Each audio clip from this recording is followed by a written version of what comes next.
Örülök, hogy itt lehetek. Ez a vers éppen 80 éve született, és azóta mindenkinek, aki magyar, fontos. Hallgassuk meg együtt Radnóti Miklós versét, Nem tudhatom. Nem tudhatom, hogy másnak-e tájék mit jelent. Nekem szülőhazám itt, elángoktól elelt kisország, messzeringó gyerekkorom világa. Belőle nőttem én, mint fatörzsből gyönge ága, s remélem, testem is majd e földbe süpped el. Itthon vagyok, s ha néha lábamhoz térdepel egy bokor, nevét is, virágát is tudom. Tudom, hogy merre mennek, kik mennek az úton, és tudom, hogy mit jelenthet egy nyári alkonyon a házfalakról csorgó vöröslő fájdalom. Ki gépen száll fölébe, annak térképe táj, és nem tudja, hol lakott itt Vörösmarty Mihály. Annak mit rejt a térkép? Gyárat, s vad laktanyát.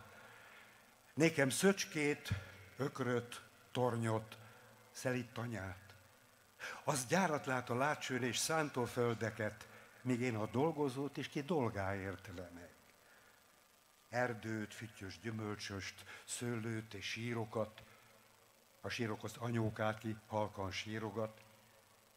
És mi föntről pusztítandó vasút vagy gyárüzem, az bakterház. A bakter előttás üzen, piros zászló kezében sok gyerek, és a gyárak udvarában kommandor hempereg.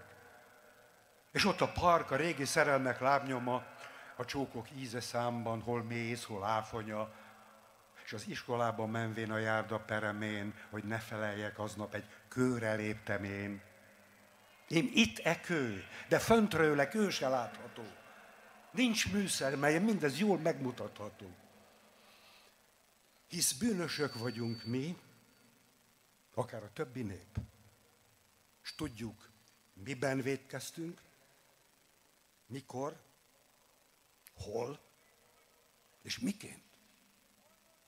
De élnek dolgozók itt, költők is bűntelen, és csettszopók, akikben megnő az értelem, világít bennük őrzik sötét pincékbe bújva, míg jelt nem ír hazánkra újból a béke ujja, s folytott szavunkra majdan friss szóval ők felelnek.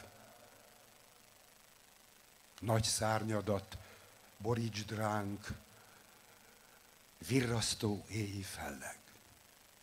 Köszönöm.